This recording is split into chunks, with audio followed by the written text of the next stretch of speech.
वर्णन कर सकता है।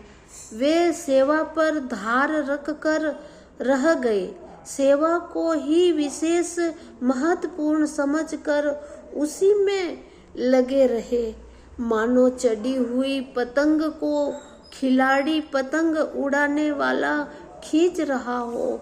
लक्ष्मण जी में प्रेम सहित पृथ्वी पर मस्तक नवा कर कहा, हे रघुनाथ जी, भरत जी प्रणाम कर रहे हैं। यह सुनते ही लक्ष्मण जी श्री रघुनाथ जी प्रेम में अधीन होकर उठे। कहीं वस्त्र घिरा, कहीं तरकस, कहीं धनुष और कहीं बाण। कृपा निधान श्री रामचंद्र जी ने उनको जबरदस्ती उठाकर हृदय से लगा लिया। भरत जी और श्री रामचंद्र जी मिलने की रीति को देखकर सब अपनी सुध बुध गई, सुध भूल गए। मिलने की प्राप्ति देखकर बखानी जाए, वह तो कवि कुल के लिए कर्म मन वाणी तीनों से अगम हैं। दोनों भाई भरत जी और श्री रामचंद्र जी मन बुद्धि चित्त और अहंकार को भुलाकर परम प्रेम से पूर्ण हो रहे हैं। कहिए उस श्रेष्ठ प्रेम को कौन प्रकट करे? कवि की बुद्धि किसकी छाया का अनुसरण करे? कवि को अक्षर को और अर्थ का ही सच्चा बल है। नट ताल की गति के अनुसार ही नाचता है। भरत जी और रघुनाथ जी का प्रेम अगण्य है, जहाँ ब्रह्मा विष्णु और महादेव भी मन नहीं जा सकता, मन नहीं जा सकता। उस प्रेम को मैं कुबुद्धि किस प्रकार कहूँ?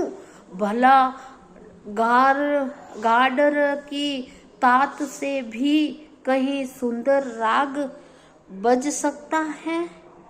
तालाबों और झीलों में एक तरह की घास होती है, उसे गार्डन कहते हैं।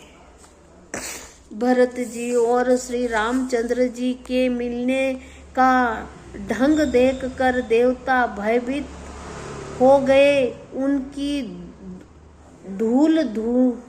धुकी धड़कने लगी। देवगुरु बृहस्पति जी ने समझाया, तब कहीं वे मूर्ख चेते और फूल बरसाकर प्रशंसा करने लगे। भगवान भी भूल गया कि मैं फूल बरसाऊं कि नहीं बरसावा। तब कहीं वे मूर्ख चेते और फूल बरसाकर प्रशंसा करने लगे। फिर राम जी प्रेम के साथ शत्रुघ्न से मिलकर तब वे केवट निषाद राज से मिले। प्रणाम करते हुए लक्ष्मण जी से भरत जी बड़े ही प्रेम से मिले। तब लक्ष्मण जी ललक कर बड़ी उमंग के साथ छोटे भाई शत्रुघ्न से मिले। फिर उन्होंने निषाद राज को हृदय से लगा लिया। फिर भरत शत्रुघ्न दोनों भाइयों ने उपस्थिति मुनियों को प्रणाम किया और इच्छित आशीर्वाद पाकर वे आनंदित हुए। छोटे भाई शत्रुघ्न सहित भरत जी प्रेम में उमंग कर सीता जी के चरणों कमलों की रज सिर पर धारण कर बार बार प्रणाम करने लगे। सीता जी ने उन्हें उठाकर उनके सिर को अपने कर कमलों से स्पर्श कर सिर पर हाथ फेर कर उन दोनों को दोनों को बैठाया। सीता जी ने मन ही मन आशीर्वाद दिया, क्योंकि वे स्नेह में मग्न हैं। उन्हें देह की सुध बुध नहीं है।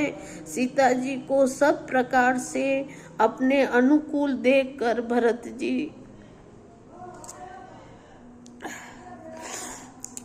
जी सोच रहित हो गए और उनके हृदय का कल्पित भय जाता रहा। उस